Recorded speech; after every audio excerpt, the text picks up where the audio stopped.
What happens when calm experience meets youthful confidence under bright studio lights? In this intense face of Kamala Harris does what she has done throughout her career. She stays steady, she stays sharp, and she refuses to back down.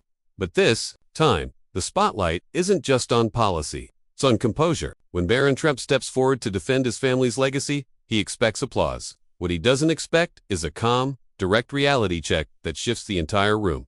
Don't know, shouting, no chaos, just quiet strength, meeting rising frustration. And what happens next says more about leadership than any speech ever could. Stay with me, because this moment isn't just political, it's personal, and it reveals exactly why experience still matters. Asterisk, the lights inside the studio were sharp and white, almost too bright to look at directly. They reflected off the polished floor and gave everything a dramatic glow. The stage was designed to look modern and powerful. Large screens curved behind two podiums displaying one bold title, America's Next Leaders. The audience sat in neat rows, quiet but alert. There was a feeling in the room that this was not going to be an ordinary discussion. Something about the energy felt tight, like everyone was waiting for a spark. On the left podium stood Barron Trump, straight posture, dark suit, perfectly fitted. His expression was serious, almost unreadable. At just 22, he carried a name that already shaped expectations before he even spoke. Being the son of Donald Trump means the spotlight is never small. It follows you, it studies you, it studies you, it waits for you to prove something. Across from him stood KamalaHarris.com/composed, hands resting lightly on the podium. Her expression was neutral, but her eyes were sharp. She had been on stages like this many times before. Pressure did not shake her as Lee, the moderator, introduced them. The audience clapped politely, not overly loud, not cold either, just measured. Barron adjusted the microphone slightly. A small movement, but it showed he was preparing himself. This wasn't just about answering questions. This was about image, about stepping forward from being the president's son into someone with his own voice. When he began speaking, his tone was steady. I grew up watching leadership up close, he said. I saw what strength looks like. I saw what decision-making under pressure looks like. He paused for half a second, not long, but intentional, and I learned that real leadership isn't soft. A few people nodded in agreement. Barron continued, gaining rhythm. My family believes in results. We believe in standing tall, even when people criticize you. That's what I was raised around. There was pride in his voice, not forced pride, natural pride. He glanced briefly toward Kamala before looking back at the audience. My father taught me that you don't back down, he added. The audience remained quiet, listening closely. Then he shifted the tone slightly. And my sister, even she represents excellence. Smart, successful, strong. My dad always said, she's a 10 out of 10. He allowed himself a faint smile. That line changed the air just a little. It wasn't shocking, it wasn't loud, but it lingered. Some audience members exchanged quick glances, not dramatic reactions, just subtle shifts. A raised eyebrow here, a thoughtful expression there. Kamala didn't interrupt. She didn't react visibly. She simply watched him. That silence felt intentional. Barron kept speaking. When you grow up in a family like mine, you understand loyalty, he said.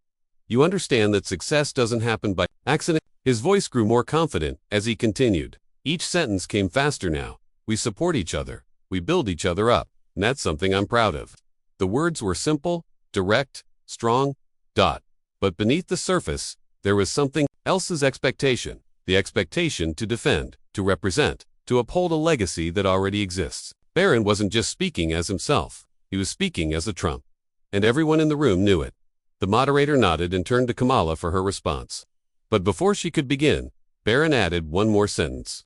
People love to criticize. Strength, he said. But strength built this country. That line drew the first louder reaction from the audience. A mix of applause and silence blending together. Kamala leaned slightly toward her microphone, preparing to respond. Yet, she didn't rush. That there was a stillness in her posture that felt deliberate. Barron stood firm at his podium, shoulders squared. From the outside, he looked fully in control, but pressure works in quiet ways. The bright lights, the cameras, the history attached to his last name. The weight of expectations sitting on his shoulders like an invisible coat. This wasn't just a discussion about the future. It was a test of composure, a test of maturity, a test of whether confidence could hold steady when challenged. The audience could feel it. The stage was no longer just a platform. It was a battlefield of words. And as Kamala finally began to speak, calm and measured, you could sense that what started as a simple exchange was about to turn into something much deeper, because sometimes the most powerful moments don't begin with shouting. They begin with quiet confidence, meeting quiet challenge. And in that studio, under those lights with two podiums facing each other, the real debate hadn't even started yet. Kamala finally began to speak, her voice calm and steady. Leadership is not only about strength, she said. It's also about responsibility, especially in how we speak and what we normalize. Her tone wasn't sharp, it wasn't aggressive, it was controlled. Barron listened at first, arms resting lightly on the podium. But as she continued, his expression slowly tightened. When people in powerful positions talk about family, about values, about respect, Kamala added, their words carry weight beyond the room. Barron leaned closer to his microphone. With respect, he said, cutting in slightly. My family understands responsibility better than most. The interruption was subtle but noticeable. The moderator glanced. Between them, sensing the shift, Barron continued, voice firmer now. I grew up watching my father lead under constant pressure. He never folded. He never apologized for being strong. He paused, then added, and yes, he praises his children. That's called being proud. A few people in the audience clapped lightly. Kamala nodded once. She didn't look rattled. Pride is natural, she replied. Every parent should be proud of their children. Barron gave a quick smile as if to say exactly. But then she continued. The question is not pride, she said carefully. The question is how that pride is expressed and what message it sends. That line shifted the energy again. Barron's smile faded. What message? He asked, his tone sharper. Kamala held eye contact. When public figures speak about their children's appearance in ways that blur lines, people notice and it shapes conversations about boundaries. The room went quiet. Barron shook his head immediately. That's reaching, he said. You're taking normal compliments and turning them into something else. His voice had more edge now. He straightened his back, almost as if bracing himself. My father has always celebrated Ivanka's intelligence and success, he continued.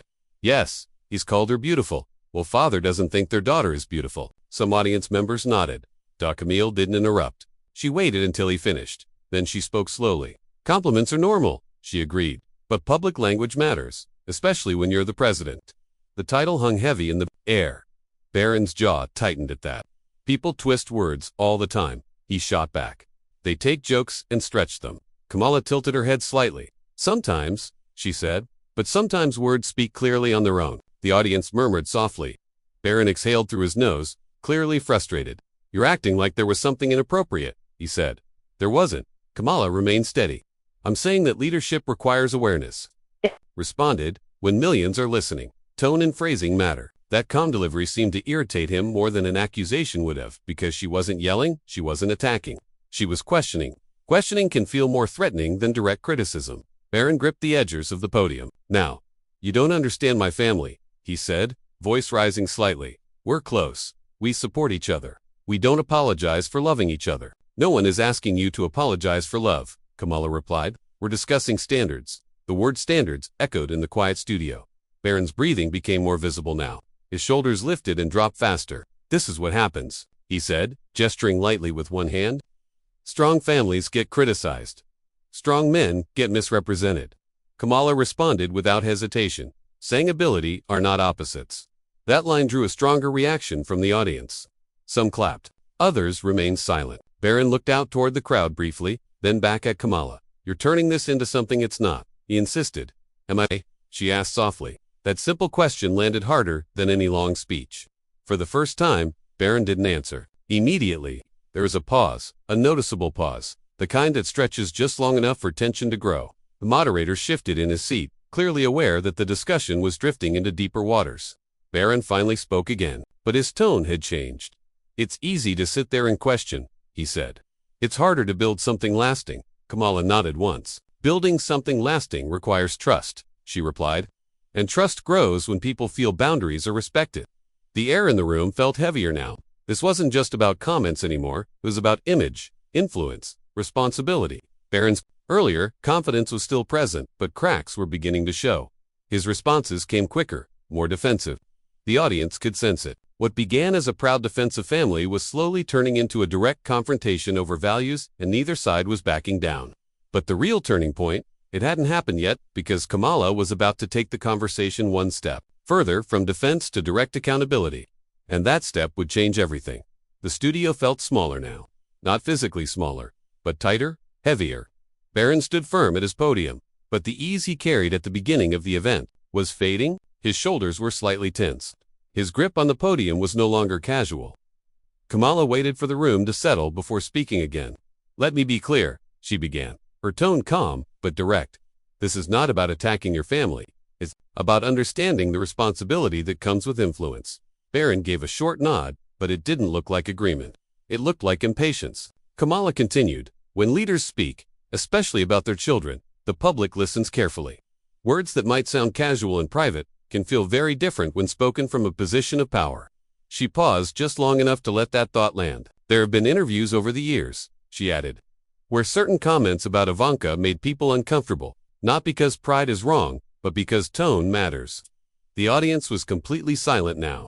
Barron leaned toward his microphone. "Quickly, those were jokes," he said, "and they've been explained many times." His voice had more force in it. Kamala didn't interrupt. She let him finish. "When you repeat something enough," Barron went on, "it becomes a narrative, and that narrative isn't always fair." Carla nodded once. "That may be true," she said, "but fairness isn't the only question. The impact is." That word impact hung in the air. Barron blinked, clearly irritated. "You're suggesting something inappropriate," he said sharply. "I'm suggesting awareness," Kamala replied without raising her voice. "When powerful figures make comments that blur lines, even as humor, it shapes culture." The tension rose another level.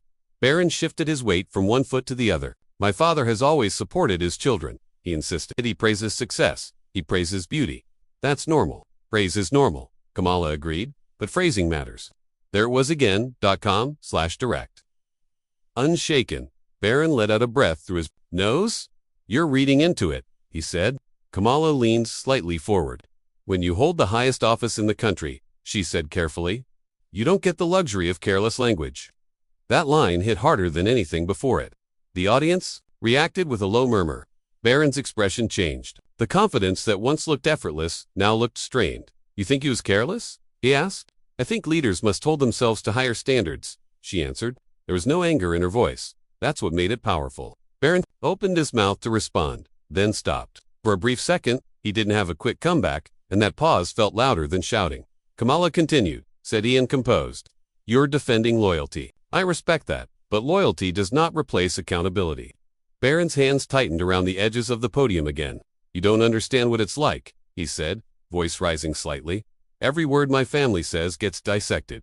Kamala nodded. "That's true," she said. "And that's part of leadership. Silence. Real silence. The kind where you can almost hear people breathing." Barron glanced toward the audience. Some faces were thoughtful. Some were neutral. None looked amused. The mood had shifted from debate to something deeper. This wasn't about winning points anymore. It was about composure. Kamala delivered the line that changed everything. "Strength," she said slowly, "is not just about standing tall when praised.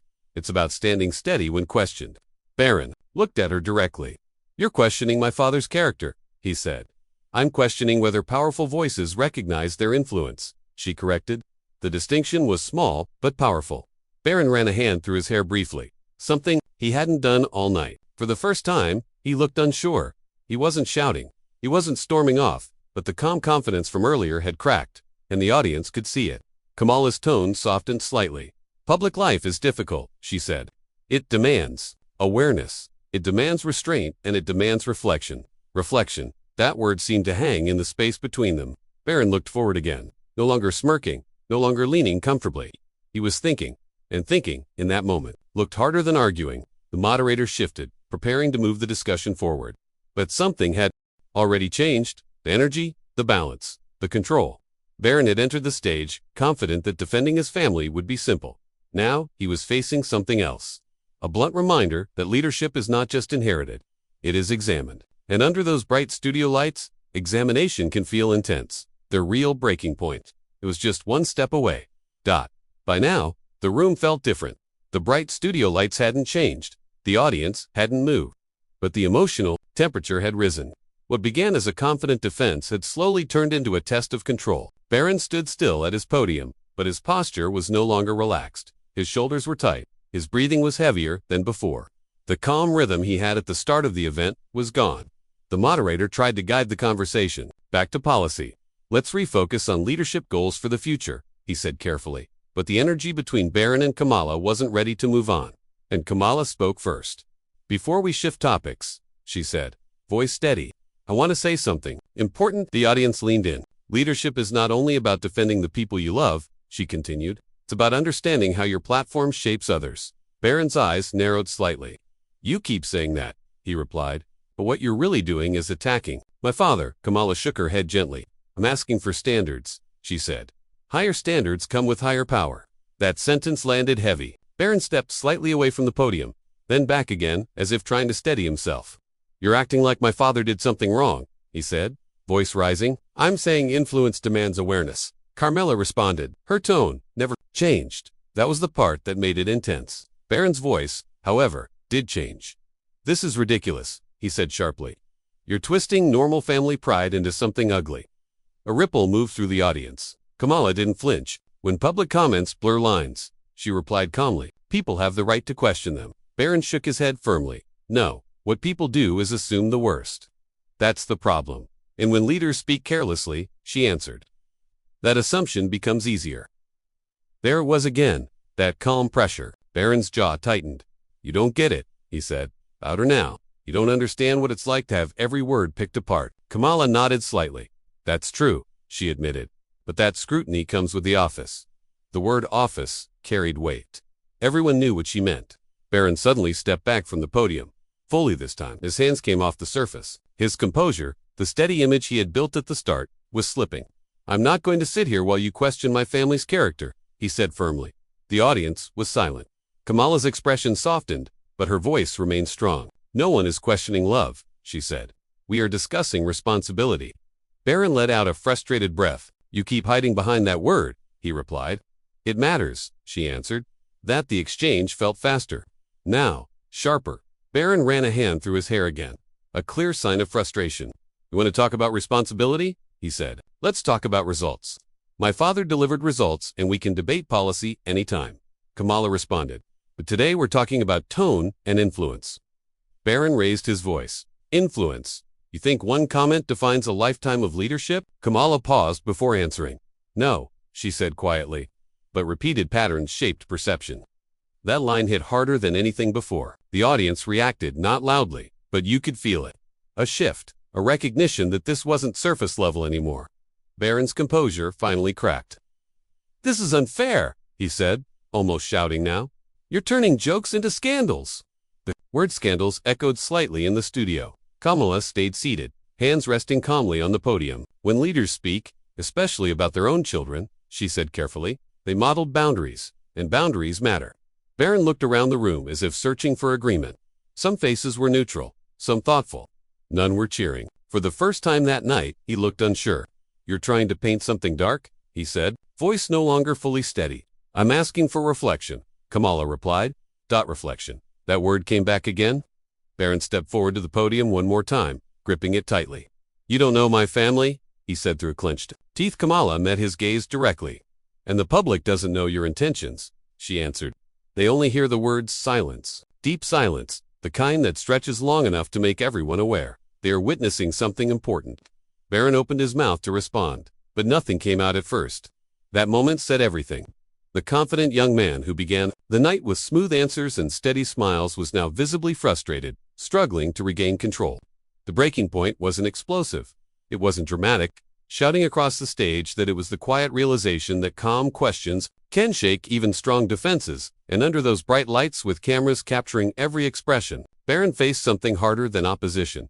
He faced scrutiny he couldn't easily dismiss. The debate wasn't over, but the balance had shifted, and everyone in the room could feel it. Asterisks. The tension didn't explode. It settled, and somehow that made it even heavier. Barron stood at the podium, breathing slower now, trying to regain the steady composure he had at the beginning of the night. The sharp edge in his voice had faded, replaced by something quieter, something more controlled, but also more guarded. The audience remained silent, not hostile, not cheering, just watching. Kamala didn't press further. She didn't add another sharp line. Instead, she allowed the silence to sit between them. Sometimes silence says more than argument ever could. The moderator cleared his throat gently.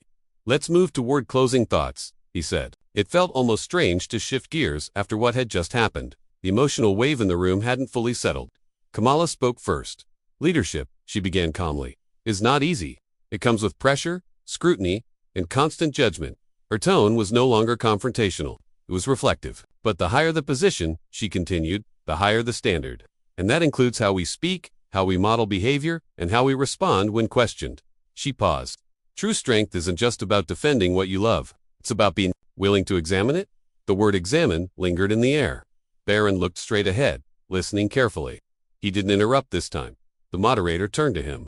Your closing thoughts. Barron took a breath before speaking. When he began, his voice was calmer than before.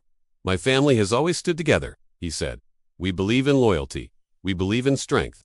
And we believe that confidence shouldn't be punished. Was light applause from parts of the audience? He continued. But I also understand that leadership means being under a microscope. That line surprised some people. It wasn't defensive. It wasn't aggressive. It was honest. You grow up fast. When the whole country is watching, he added quietly. That sentence felt different from everything he had said.